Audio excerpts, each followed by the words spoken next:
বিচার ও সংস্কারের কথা বলে দেশের গণতন্ত্রকে কঠিন না করার আহ্বান জানিয়ে বিএনপির স্থায়ী কমিটির সদস্য সালাউদ্দিন আহমেদ হুঁশিয়ারি দিয়ে বলেছেন, কিয়ামত পর্যন্ত অন্তর্বর্তী সরকার দেখতে চাইবেন না তারা। খুলনায় তারুণ্যের অধিকার প্রতিষ্ঠার সমাবেশে তিনি আরো বলেন, আওয়ামী লীগের ইতিহাস জন্মলগ্ন থেকেই একদলীয় শাসন ব্যবস্থা প্রতিষ্ঠার ইতিহাস।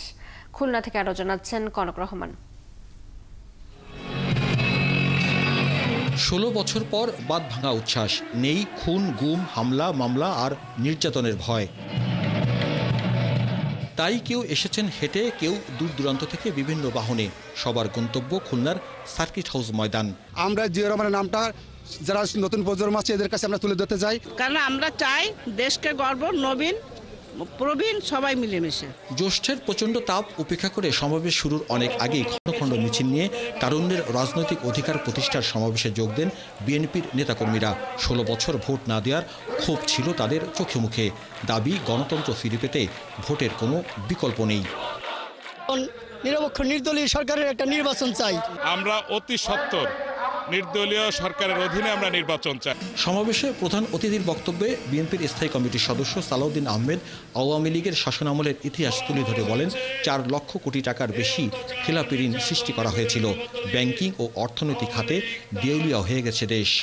রাজনৈতিক মৃত্যু ডেকে এনেছে। রাজনৈতিকভাবে তারা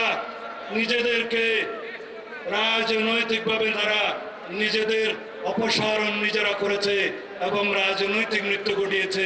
এদেশের মানুষ ফ্যাসিবাদ মুক্ত হয়েছে। সমাবেশে অন্তর্বর্তীকালীন সরকারকে নির্বাচনী রোডম্যাপ ঘোষণার দাবি করেন সালাউদ্দিন আহমেদ। প্রফেসর ডক্টর ইউনূস সাহেব, আপনি বিশ্ববরেণ্য ব্যক্তিত্ব।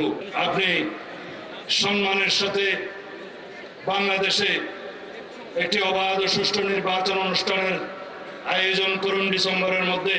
সমাবেশে যুবদল, স্বেচ্ছাসেবক দল ও ছাত্রদল নেতারা বলেন, কোনো অন্যায়ের কাছে তারা কখনো মাথা নত করেনি। ফলে আগামীর বাংলাদেশ বিনির্মাণে তারা তরুণদের নিয়ে রাজপথেই থাকবেন।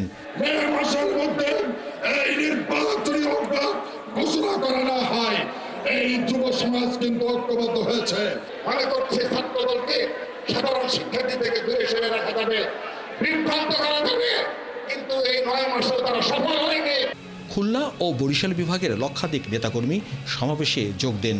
তরুণরা বলছেন, আগামীতে তারেক রহমানের নেতৃত্বে দেশ পরিচালিত হবে এবং সেই দেশ পরিচালনার ক্ষেত্রে প্রবীণদের পাশাপাশি তরুণরা থাকবেন।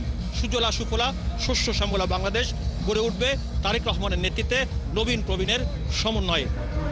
কনক রহমান, ৭১, খুলনা।